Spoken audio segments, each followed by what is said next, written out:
ঈদ মোবারক। প্রিয় বন্ধুরা, সবার জন্য আন্তরিক প্রীতি, শুভেচ্ছা, সম্মান, শ্রদ্ধা এবং ভালোবাসা রইল। আজকে আমি যে বিষয়টি আলোচনা করব, যে ডক্টর ইউনূস কি চ্যালেঞ্জ ছুড়ে দিলেন সেনাপ্রধান ওয়াকারুজ্জামানকে এবং বিএনপির ভারপ্রাপ্ত চেয়ারম্যান তারেক রহমান সাহেবকে।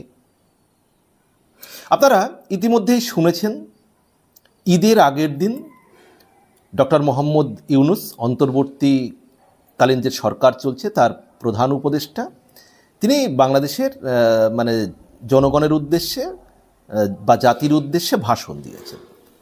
সেখানে তিনি অনেক কথাই বলেছেন, কিন্তু আমি তিনটে পয়েন্ট আলোচনা করব।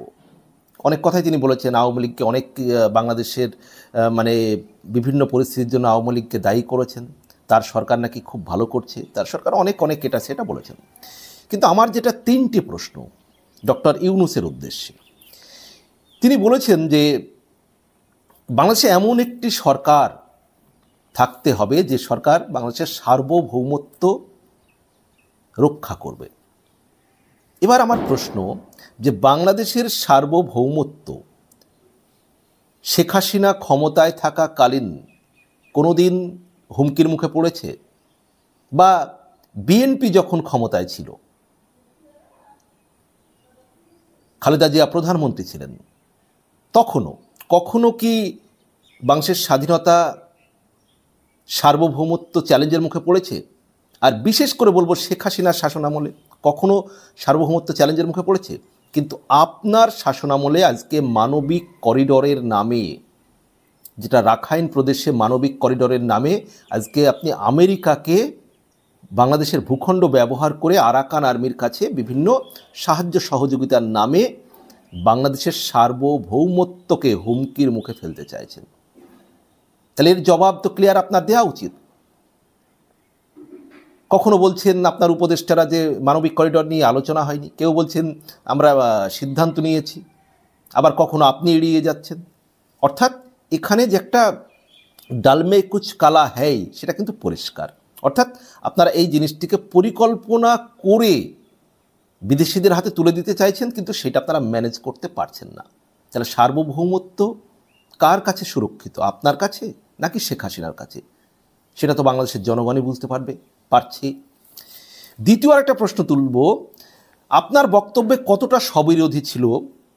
যে আপনি বলেছেন যে যারা নির্বাচনের সময় ভোট চাইতে আসবেন, যে সমস্ত নেতারা, যে সমস্ত দল, আপনারা দেখবেন দুর্নীতি বা সততার দিকটি তাদের কাছ থেকে গ্যারান্টি নেবেন। আচ্ছা বলুন তো, আপনার উপদেষ্টারা এই অল্প সময়ের মধ্যে যা দুর্নীতি করেছে, তাদের বিরুদ্ধে যতটা দুর্নীতির অভিযোগ উঠেছে, এত দুর্নীতি তো বাংলাদেশের এই যে 1971-এর স্বাধীনতার পর থেকে এখন পর্যন্ত এই 53-54 বছরে এত দুর্নীতির অভিযোগ তো কারোর বিরুদ্ধে ওঠেনি, এখন পর্যন্ত ওঠেনি। উঠেছে? আপনারা ভেবে দেখুন, 71 সালের পর থেকে যে এত কম সময়ের মধ্যে, বা বাংলাদেশে যে এর আগে যে তত্ত্বাবধায়ক সরকার এসেছে, কোনো সরকারের নামে এরকম দুর্নীতির অভিযোগ উঠেছে? কিন্তু আপনার উপদেষ্টাদের যারা পিএ, তাদের নামে দুর্নীতির অভিযোগ উঠছে, উপদেষ্টাদের নামে দুর্নীতির অভিযোগ উঠছে, তাদের পরিবারের নামে দুর্নীতির অভিযোগ উঠছে।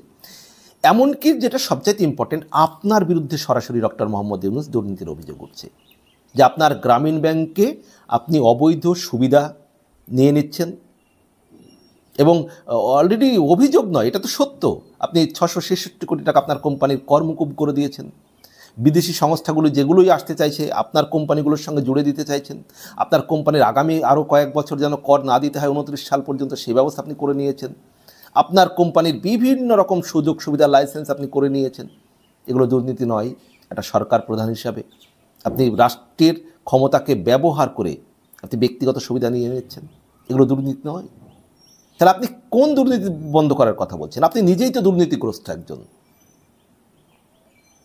তৃতীয় একটা প্রশ্ন, যে আপনি যেটা বলতে চেয়েছেন, মানুষের মানবিক অধিকার সুরক্ষিত রাখবে এমন একটা সরকার দরকার। সবার মানবিক অধিকার, বা আপনার সরকার সেই সুরক্ষা করছে মানবিক অধিকার, মানবিক অধিকার আপনি সুরক্ষা রাখতে পারছেন? যে একটা সরকার, আপনি যেটা বলছেন মানবিক সুরক্ষা দেবে সবার, আপনার সরকার পারছে সেটা মানবিক সুরক্ষা দিতে? আজকে মুক্তিযোদ্ধাদের কোনো মানবিক সুরক্ষারও হচ্ছে? আওয়ামী লীগ নেতাকর্মীদের কোনো মানবিক সুরক্ষা হচ্ছে? যাকে তাকে আওয়ামী লীগ ট্যাগ লাগিয়ে দিয়ে, আওয়ামী লীগের দোসর ট্যাগ লাগিয়ে দিয়ে যে মব জাস্টিস হচ্ছে আপনার ইশারায়, আপনার পরিকল্পনায়, কোথায় যাচ্ছে মানবিক সুরক্ষা? তাদের মানবিক কোনোরূপ চাহিদা তারা পূরণ করতে পারছে? সাধারণ মানুষ থেকে আওয়ামী লীগের দোসর বলে যাদের উপরে মব জাস্টিস হচ্ছে, শিক্ষক অধ্যাপক তাদেরকে জোর করে পদত্যাগ করানো হয়েছে, যেখানে সেখানে মব জাস্টিস করে বাড়ি ঘর লুটপাট করা হয়েছে, কোথায় মানবিক সুরক্ষা পেয়েছে বাংলাদেশের সাধারণ মানুষ? বা আওয়ামী লীগের দোসর বলে বা মুক্তিযোদ্ধাদের যেভাবে অপমান করা হয়েছে, আপনার বক্তব্য সবটাই ছিল আসলে স্ববিরোধিতা। আপনি যেগুলো বলেছেন আপনি সেগুলো পালন করেননি, আপনি করতে পারেননি। না বাংলাদেশের মানুষের মানবিক সুরক্ষা দিতে পেরেছেন, না আপনি দুর্নীতি রক্ষা করতে পেরেছেন, না বাংলাদেশের সার্বভৌমত্ব আপনি রক্ষা করতে পারছেন। কোনোটাই, যেগুলো আপনি বলছেন কোনোটাই আপনি পারেননি। আসলে আপনি হচ্ছেন একজন, মানে ডক্টর ইউনূস ইনি হচ্ছেন একজন বাক্যবাগীশ, উচ্চ মাপের বাক্যবাগীশ। বাক্যবাগীশ কি?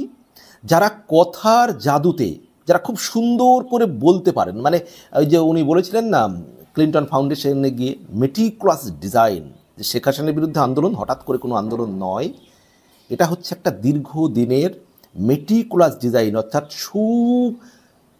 পরিকল্পিতভাবে এই আন্দোলন গড়ে উঠেছিল, অর্থাৎ সূক্ষ্ম সূক্ষ্ম পরিকল্পনা করে স্টেপ বাই স্টেপ এই আন্দোলন গড়ে উঠেছিল শেখ হাসিনার বিরুদ্ধে, মেটিকুলাস ডিজাইন।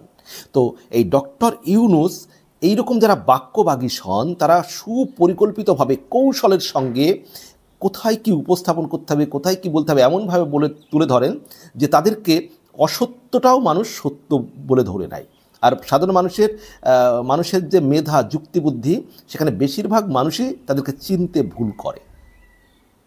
তো সেই বাক্যবাগীশ, যিনি কথার জাদুতে কৌশলে ভুলিয়ে রেখেছেন কিছু মানুষকে, সারা বিশ্ব তিনি কথার জাদুতে মানে নিজের সুবিধাগুলো ঠিক আদায় করে নিয়েছেন। এই বাক্যবাগীশ ব্যক্তি হচ্ছেন ডক্টর ইউনূস, যিনি কাজের বেলায় ওনার কথায় এবং কাজে দেখবেন আকাশ পাতাল তফাৎ। তিনি নির্লোভী ব্যক্তি নন। নির্লোভী ব্যক্তি হলে তার কোম্পানির এত সুযোগ সুবিধা তিনি করে নিতেন না। তাই উনি হলেন একজন উচ্চমাপের বাক্যবাগীশ, যিনি কথার জাদুতে অনেক কিছুই বলবেন, কিন্তু সেগুলো বাস্তবে কিছুই আপনারা পাবেন না। এরপর যেটা বলবো, যে তারেক রহমান কিছুদিন আগে একটি ভার্চুয়াল জনসভায় বলেছিলেন যে বাংলাদেশের নির্বাচন ডিসেম্বরের মধ্যেই হতে হবে, এবং নির্বাচন ডিসেম্বরের মধ্যেই হবে। বাংলাদেশের সেনাপ্রধান ওয়াকারুজ্জামান সাহেব, তিনিও কিন্তু ক্যান্টনমেন্টে কিছুদিন আগে একটা যে সেনা দরবারে তিনি বলেছিলেন যে ডিসেম্বরের মধ্যে নির্বাচন হতে হবে এবং 2026-এর জানুয়ারি মাসে নতুন সরকারের হাতে ক্ষমতা অর্পণ করতে হবে। তাহলে এই তারেক রহমান এবং ওয়াকারুজ্জামান সাহেব দুজনকেই কিন্তু চ্যালেঞ্জ জানালেন ডক্টর ইউনূস সাহেব। কারণ ওয়াকারুজ্জামান সাহেব সেনাপ্রধান বলছেন ডিসেম্বরের মধ্যে নির্বাচন, তারেক রহমান বিএনপি চেয়ারম্যান তিনি বলছেন ডিসেম্বরের মধ্যে নির্বাচন। কিন্তু তিনি ঈদের আগের দিন জাতির উদ্দেশ্যে ভাষণে তিনি বললেন যে নির্বাচন 2026-এর এপ্রিল মাসের প্রথমার্ধে যে কোনো একটা দিনে হবে, অর্থাৎ প্রথম 15 দিনের মধ্যে যে কোনো একটা দিন। তার মানে কি তিনি চ্যালেঞ্জ জানাচ্ছেন যে তোমাদের কথাকে আমি পরোয়া করি না, তোমাদের কথা আমি মান্যতা দিই না। আসলে ডক্টর ইউনূস চাইছেন বাংলাদেশে একটা বিশৃঙ্খল পরিস্থিতি হোক, এবং সেই বিশৃঙ্খল পরিস্থিতিকে কেন্দ্র করে তিনি আরও বেশ কিছুদিন নির্বাচন ছাড়াই যেন ক্ষমতায় থাকতে পারেন। কারণ এই যে এপ্রিলের কথা তিনি বলছেন, সেই এপ্রিল মাসের আগে রোজা, আচ্ছা রোজার পর বিভিন্ন পরীক্ষা রয়েছে। তো এই যে এপ্রিলে যদি নির্বাচন হয়, তাহলে 45 দিন আগে অন্তত প্রচারের সুযোগ দিতে হবে, 45 দিন। তাহলে এই যে রোজা থাকবে, তারপর পরীক্ষা থাকবে, সেই সময় রাজনৈতিক দলগুলি প্রচার করবে কিভাবে? সেই পরিস্থিতি তখন নির্বাচন কমিশন কি বলবে? না, এখন নির্বাচন করা সম্ভব নয়। তারপর এপ্রিলের পরে ঝড় ঝঞ্ঝা চলে আসবে, মানে গরম তো পড়ে যায় এপ্রিলে, তারপরে মে জুন এগুলো ঝড় ঝঞ্ঝা বৃষ্টিপাত চলে আসবে, তখন আর হবে না, আরও পিছিয়ে দাও। এই যে একটা এমন পরিস্থিতি ক্রিয়েট করা যাতে নির্বাচন ছাড়া তিনি অনেক দিন ক্ষমতায় থাকতে পারেন। দ্বিতীয়ত তিনি বলেছেন যে তিনি এমন নির্বাচন করবেন যে একবারে মানে একদম জনগণের অংশগ্রহণমূলক, সবচেয়ে বেশি দল অংশগ্রহণ করবে। তো হ্যাঁ, সবচেয়ে বেশি দল অংশগ্রহণ করবে, কারণ অলরেডি আপনি 25-30টা কিংস পার্টি তৈরি করতে সাহায্য করেছেন, মানে তৈরি করতে উৎসাহিত করেছেন। তার মধ্যে আপনার নিজস্ব কিংস পার্টি হচ্ছে এনসিপি।